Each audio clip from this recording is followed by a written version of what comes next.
bonsoir, bienvenue dans la chaîne que vous avez choisie. La chaîne qui vous donne des encadrements scientifiques dignes de leur nom en maths, PC et SVT. Donc là, on revient avec correction du TD, travail et puissance d'une force. Je vous conseille de suivre la vidéo jusqu'à la fin pour saisir toutes les notions essentielles de cette leçon afin de la maîtriser. Donc, l'exercice numéro 1. On dit quand est-ce qu'un travail est d'un moteur résistant. Donnez l'unité de travail dans le système international. Donnez l'unité de puissance dans le système international. Le watt-heure est-il une unité de puissance? Donnez la formule du travail d'une force dont le point d'application se déplace sur une ligne, sur une droite d'action. Donnez les deux expressions de la puissance et à partir de l'une des expressions, trouvez l'autre. Et B, grand B, répond par vrai ou faux. Le watt-heure est une unité de puissance. L'unité de puissance dans le système international est le joule par seconde. La puissance d'un travail en déplacement horizontal effectue un travail résistant. Le poids d'un corps en chute libre effectue un travail moteur. Le travail du poids d'un corps dépend du chemin suivi.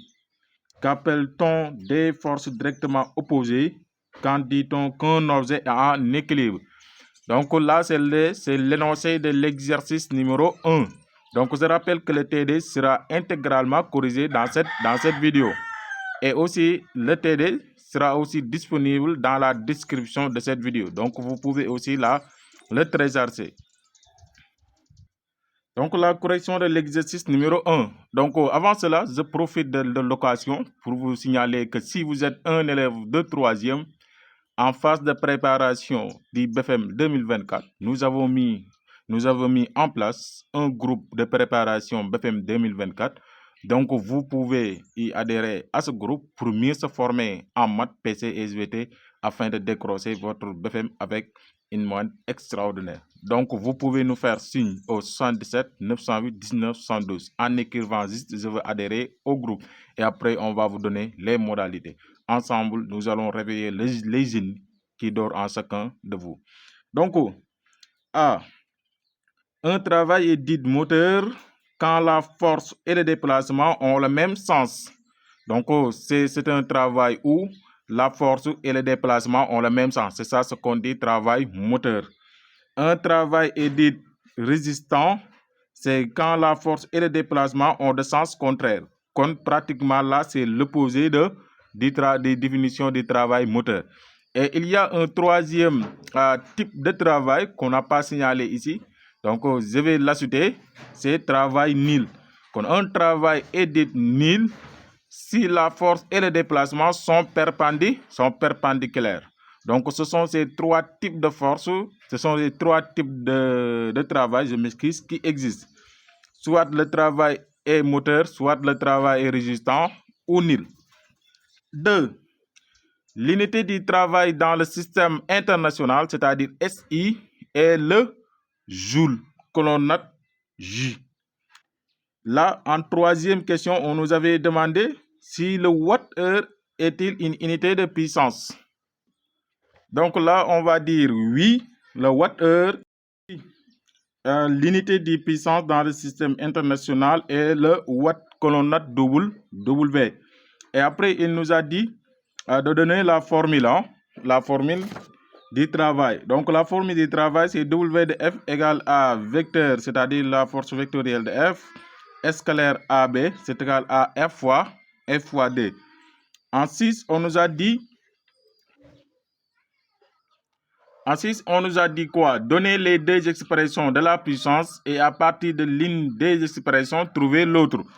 Donc, la première expression générale ici, c'est P égale W de F sur T. Maintenant, à partir de cette expression-là, on va déterminer l'autre. Donc, on va mettre quoi? P égale W de F sur T. Alors qu'en question 5, on avait dit que W égale F fois D. Quand on va le remplacer par sa valeur, c'est égal à, on va mettre F fois D, le tout sur T. C'est égal à, on va scinder la fraction, c'est égal à F fois D sur T.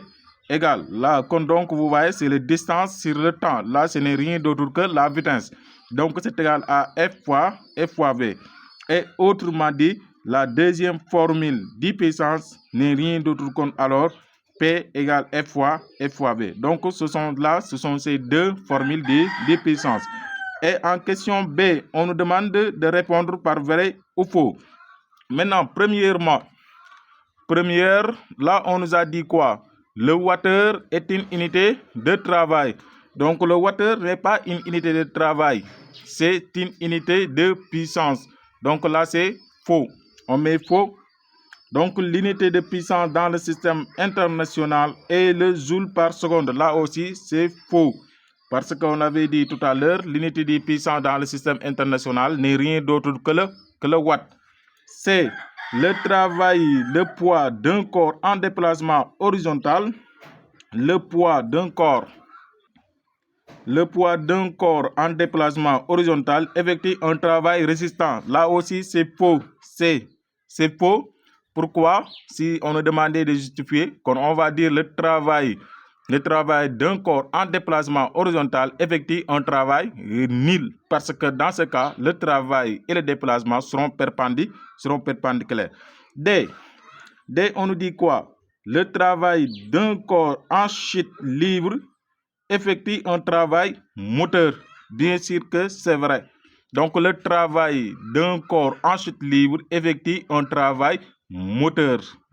Parce que le travail et le déplacement auront le même sens qui se dirige vers le bas. Tous vont se diriger vers le bas. On va regarder le F. Le E, je m'excuse. Le travail du corps d'un corps, le travail du poids d'un corps dépend du chemin suivi. Là aussi, c'est faux. Le E, c'est faux parce que le travail du poids ne dépend pas du chemin suivi. Et en C, maintenant C, on nous dit quoi? Qu'appelle-t-on des forces directement opposées quand dit-on qu'un objet est en équilibre stable? Donc, des forces directement opposées sont des forces dont leur somme vectorielle est égale à vecteur nul. Donc là, c'est l'une des définitions. On peut dire aussi que deux forces sont directement opposées s'ils sont même intensité. Si on prend deux forces, parce que deux forces directement opposées, c'est aussi revient à dire que D. Parce que D, c'est à partir de 2 et plus de 2. Donc, on peut dire quoi? Exemple de deux forces directement opposées. Si deux forces sont directement opposées, ils auront la même intensité. Ils auront aussi la même droite d'action, mais de sens contraire. Donc là aussi, on peut le donner comme étant la définition de cette question. Et après, il nous dit quoi? Quand est-ce qu'un objet est en équilibre stable? Donc, un objet est en équilibre stable quand il est immobile par rapport à un corps pris comme référence. Là aussi, on peut avoir une autre définition. Donc, tout ce qui importe ici, c'est-à-dire que de ne pas trahir le sens d'Al. Si vous ne trahissez pas le sens, ça va. Donc, on attaque l'exercice numéro 2. On dit Amadou estime qu'un corps de masse M1 égale 10 kg qui tombe d'une hauteur de H1 égale 2 mètres effectue un travail plus important qu'un corps de masse M2 égale 5 kg qui tombe d'une hauteur. Donc ici, pour la hauteur H1, on va le modifier. On va le modifier et on va mettre ici 3. Parce que si on maintient le 2 là, il y aura un petit problème de calcul. Donc, Amadou estime qu'un corps de masse M1 égale 10 kg qui tombe d'une hauteur de H1 égale 3 mètres effectue un travail plus important qu'un corps de masse M2 égale 5 kg qui tombe d'une hauteur de H2 égale 4 mètres. Fatou soutient le contraire, c'est-à-dire Fatou dit le contraire. Et après, on nous demande de dire avec justification qui a raison entre ces deux. Soit c'est Fatou qui a raison, soit c'est Amadou qui a raison. Mais maintenant, en science, on ne peut pas donner des réponses gratuites. Réponse gratuite, c'est quoi? C'est de dire et de venir de dire sans fondement, c'est Amadou qui a raison ou c'est Fatou qui a raison. On va baser notre réponse sur des calculs. Donc, on va calculer le travail, c'est-à-dire on va calculer le travail avec les données de Amodo, on va calculer le travail du poids. Et on va aller aussi calculer le travail du poids avec les données, avec ce que Fatou a dit. Et après, on va comparer les deux valeurs. C'est ça qu'on va faire. Donc pour Amadou, on va le noter son travail, on va le noter W1 de P. Hein? W1 de P, quand c'est égal à P1 fois H1. Ce sera quoi? P1, ce sera M1G fois H1. Maintenant, M1 est déjà donné ici. Vous voyez, c'est égal à 10 kg. H1, c'est 3 mètres. Et le G, on va prendre 10 ans. On va prendre 10 pour être en G. Donc, ce sera 10 fois 3. Ça nous donne 300 joules. Ici, on aura, d'après les calculs, on aura pour Amadou, d'après ces données, on aura 300 joules. Maintenant, on va voir Fatou la même chose. On va le noter W2. Ce sera P2 fois H2. Ce sera M2G. M2G. Là, ce sera H2. H2. Donc, on va voir la masse M2. C'est 5. 4. H2 étant 4. Et G, on va prendre 10. Donc, ce sera 5 fois 10 fois 4. Ça nous donne 200. Et après, on va comparer ces deux valeurs. Et après, on va dire qu'il a raison. Donc, après, hein, là, quand on regarde, on peut voir d'une manière très nette que le travail W1P est supérieur au W2 de P. Autrement dit, ce que Amadou a dit est bel et bien vrai. Comme c'est Amadou qui a raison devant Fatou. Après, on passe à l'exercice numéro 4. Maintenant, après l'exercice numéro 3, on va y revenir. Hein? On va y revenir à l'exercice numéro 4, à l'exercice numéro 3. Donc, l'exercice numéro 4, on dit quoi? Un train met 1h30 minutes 50 secondes pour relier deux villes distantes de 109 km. L'intensité de la force de traction de la locomotive sur les wagons est F égale 4,41 10 puissance 4 newtons. Calculez la vitesse moyenne de ce train en mètres par seconde et en kilomètres par heure et kilomètres par minute. Et là, en 2, travail calculé, c'est la même chose, calculer le travail mécanique effectué par cette force. Et on dit aussi de calculer la puissance mécanique développée en cheval vapeur. Donc, là, on va calculer la vitesse en mètres par seconde, kilomètres et après kilomètres par minute. Donc, la formule générale, c'est quoi? V, qui est la vitesse, égale distance sur le temps. Donc, on va calculer pour l'instant pour mètres par seconde. Hein? Donc, on va prendre la distance. Vous voyez la distance. Il nous dit la distance de 109 km. Donc, ces 109 km-là, on va le convertir en mètres. Comme 109 km, c'est égal à 109 10 puissance 3 mètres. Et après, vous voyez le temps. Le temps, vous le voyez, il nous a dit, il met 1h30 minutes 50 secondes. Maintenant, là, on va le convertir aussi en secondes. Donc là, je pense que vous pouvez le faire. Mais n'empêche qu'on va vous montrer comment on va le convertir. Donc, on sait que 1 heure égale à 3600 secondes. Donc, on va mettre 3600 plus 1 minute égale 60 secondes. Donc, ce sera 30 fois 60 plus ces 50 secondes là, plus 50. Comme ça nous donne 5450 secondes. Et après, on va le diviser par, on va le diviser par 5450 secondes. Et après là, vous prenez votre machine, vous calculez ça. Hein? Donc, et après, ça va vous donner 20 mètres par seconde. On l'a déjà mis par mètre par seconde. Ce qui nous reste de le mettre, c'est kilomètres par heure. Donc, le kilomètre par heure, ce sera simple. Il faut prendre le résultat du 20 mètres par seconde et vous le multipliez par 3,6. Ce sera 20 multiplié par 3,6, ça nous donne 72 km par heure.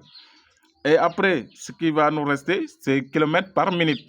Donc, le kilomètre par minute, là, il suffit de prendre le kilomètre par heure et de le diviser par 60 ans. C'est beaucoup plus rapide. Quand on prend 72 divisé par 60 et ça va nous donner 1,2 km par minute. Et après, en deuxième question, on nous demande quoi? Calculer le travail mécanique effectué par cette force. Donc ici, le travail, comme toujours, il faut donner la formule. La formule de départ, il faut le donner parce qu'on le note. Donc W de F égale F fois D. Maintenant, l'intensité de F, on l'a donné dans l'exercice, c'est 4,41 10 puissance 4.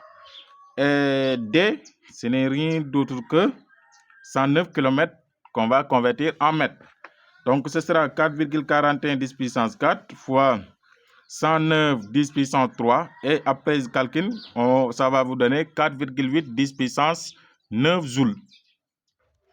Et après, à la dernière question, on nous demande quoi? De calculer la puissance mécanique développée en cheval-vapeur. Donc, pour cela, il nous demande de le convertir en cheval-vapeur. On va d'abord le calculer en watts et après de le convertir en cheval. Donc, P égale W de F sur T. Donc, le W de F, on l'avait déjà calculé à la question numéro 2. Sur le temps, on le convertit en secondes, ça nous donne 5450, on l'avait déjà converti, on fait que remplacer alors. Donc ça va nous donner 8,82 10 puissance 5 watts. Et après là, on va le convertir en cheval-vapeur en le divisant par 736. Donc ce sera 8,82 10 puissance 5 divisé par 736. Ça va nous donner 1,2 10 puissance 3. Donc 10 puissance 3 cheval. Donc c'est ça l'exercice numéro 4. Donc on va revenir à l'exercice numéro 3. Donc pour l'exercice numéro 3, on nous dit quoi? Une grille soulève une charge de poids P égale 6000 newtons d'une hauteur de 30 mètres en 1 minute. Déterminer le travail effectué et la puissance développée. Comme là, on calcule le travail et la puissance. Donc ici, donc il y a une petite précision. Donc au niveau du travail du poids, parfois il comporte le signe moins et parfois il comporte le signe plus. Donc si on dit si l'objet monte, il y aura un signe moins. Si l'objet descend, et c'est un signe plus. Donc vous voyez ici, on nous dit quoi? On soulève. Quand si soulever, ça veut dire ça monte. Quand il y aura forcément un signe négatif. Donc, ce sera moins P fois H. Donc, le P a été donné dans l'exercice et le H a été donné, c'est 30. Et après calcul, on trouve moins 1,8 10 puissance 5. Et il faut mettre ce moins là et il ne faut pas oublier de le mettre ici parce que là, parfois, on l'oublie. Ouais. Donc, il faut le mettre. Et après, on nous demande la puissance. La puissance n'est rien d'autre que le travail sur le temps mis. Donc, le travail a été déjà calculé. Ici, le temps, ça a été déjà donné. Il nous a dit 30 minutes. Non, ce n'est pas ça. Oui, en 1 minute. Ok, vous voyez, en 1 minute. Donc, ici, le temps a été donné. On nous a dit en 1 minute. Donc, on va convertir les 1 minute en secondes. Donc, 1 minute égale 60 secondes. Donc, on va le diviser par 60 et après calcul, on va trouver moins 3 10 puissance 3 watts. Donc, c'est ça aussi la fin de l'exercice numéro 3. Donc, on passe à l'exercice numéro 5. Donc, l'exercice numéro 5, on nous dit un train file à 90 km à l'heure. À cette vitesse, la force de traction produite par la locomotive a une intensité de 60 000 newtons. Et à la question numéro 1, on nous demande de déterminer la puissance mécanique développée par la locomotive en kilowatts puis en cheval-vapeur. 2. Calculer le travail effectué par minute de parcours. 3. Le train parcourt une distance de 135 km. Calculer le travail produit durant ce tracé en kilojoules puis en kilowattheure, ainsi que la durée du trajet. Donc, on va commencer par déterminer la puissance mécanique développée par la locomotive en kilowatts, puis en cheval-vapeur. Donc là, toujours la puissance, on va prendre la formule, cette formule-là, c'est égal à F fois V. Donc, la force a été donnée, c'est 60 000 newtons. Et la vitesse on l'avait donné 90 km par heure, mais il nous faut le ramener en système international. Il suffit seulement de le multiplier par... donc là, c'est km par heure. Donc, on va le diviser par 3,6 et après, ça va nous donner 25 mètres par seconde. Et après, on passe directement à l'application numérique. Donc, 60 000 fois 25 qu'on avait trouvé au niveau de vitesse égale à 1,6 puissance 6, mais ce sera en watts. Et il nous a demandé de le ramener en kilowatts. Donc, pour le ramener en kilowatts, on le multiplie juste par 10 puissance moins 3. Donc, ça veut dire quoi? C'est le résultat du watt qu'on va multiplier par 10 puissance moins 3. Et après là, on va calculer ces deux puissances. Ça va nous donner 1,5 10 puissance 3 kilowatts. Et après, on va aussi le convertir en cheval-vapeur parce qu'il nous dit aussi de le ramener en cheval-vapeur. Donc, pour le convertir en cheval-vapeur, on prend le résultat du watt et après, on le divise par 736. Pour ramener en cheval-vapeur, tu prends le résultat du watt divisé par 736.